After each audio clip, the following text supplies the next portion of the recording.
All right, what's good, guys? I want to make another video to talk about um, just I don't know how to call it, but side quests, maxing, or still being able to live in the moment. All right. So when you want to look into the future all the time and have all these large goals, we tend to forget about what's currently in the present. Okay. And what is it that's in the present that we seem to overlook? It's the little things in life, right? It's, you know, let's say enjoying doing the little things you like, maybe going to eat that food that you enjoy that gives you a sense of I like to call it happiness, right? Or maybe going to hang out with your friends if you particularly enjoy that, okay? Or maybe it's hanging and spending time with your family, even if you're not doing anything, but it's the little things that count. Recently, when I came back from Thailand, I began to show appreciation for all the little things that happened in my life, and I started noticing a lot more strange occurrences happen, if I like to say it like that. So, for example, right, every time I go into the city, which maybe I go every weekend just to see some new environment, see different people, etc., because I'm not that social, to be honest. Um, it tends to be that people always seem to come up to me and talk to me like just randomly, right? It's just like I don't understand why they do it, but it happens. So I just got a new camera last weekend, and then I got off the train station, right, and I just literally just got out and sat down, and then randomly these two people came up to me, and then we had a good 30-minute talk randomly about cameras and about religion, about stoicism, about uh like my nationality, like Thai, maybe, and theirs, Vietnam and South Sudan. You know, like those are little things that I show appreciation to within my life.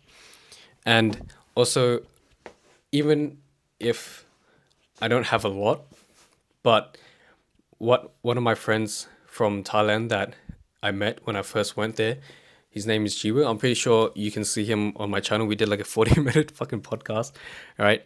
Uh, he taught me about giving back. Like even if it's not a lot, but it's the appreciation and thought and gratitude of giving back, and to people that maybe need it more than us, right? Like let's say even if we're struggling, but there's always someone struggling more than us.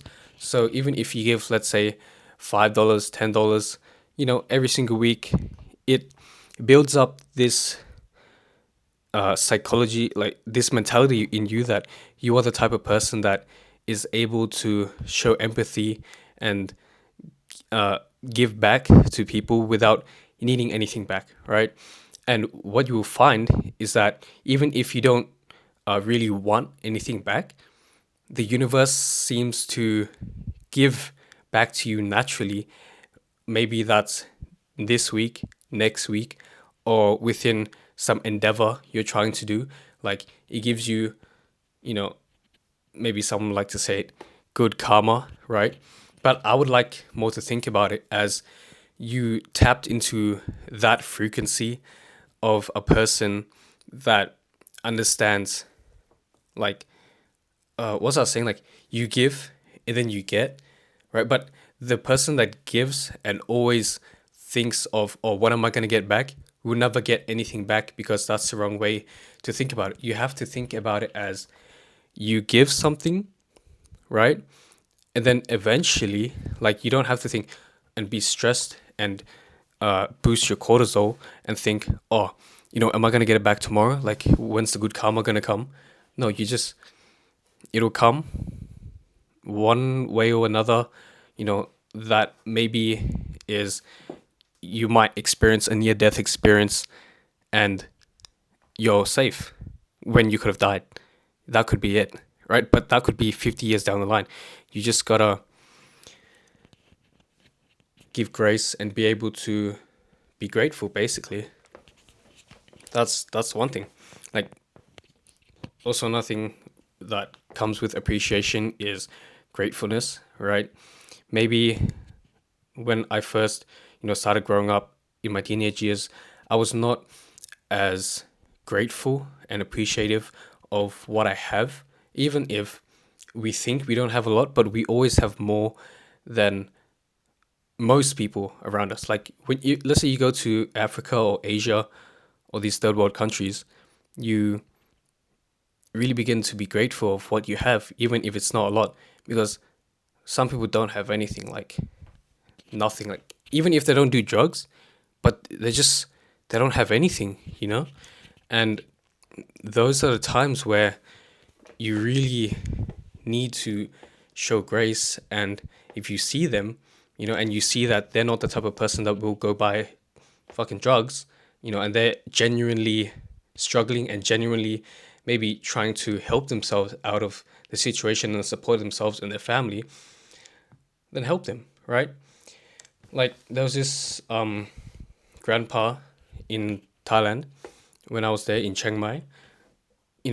When I was awake at 5 a.m. and then I would go out to like the market, he was one of the first people there, wide awake, like setting up his stall, like getting ready to sell his stuff for 30 baht, which maybe is like, 1.5 Australian dollars, right? $1, nothing, right?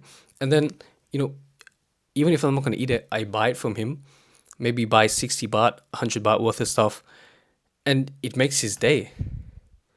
Because even though, let's say, the 100 baht is not a lot for us, but it could mean the world to someone else, right?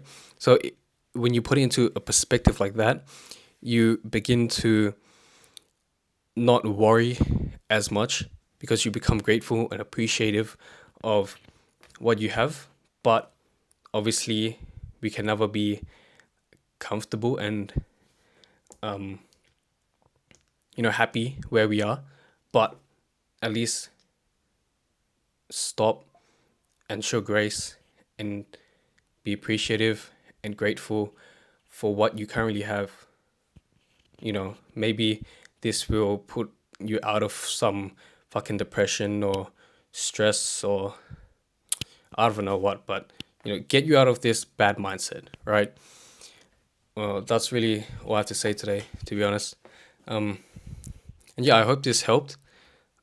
You guys can like just basically tell me maybe what you want to know or understand, because I do have a deep interest in psychology and the brain ever since I came back from Thailand, because it generally really helped me shape like my mindset into what it is right now, to basically know what I want and do anything, right? Well, catch you guys in the next one. Laters.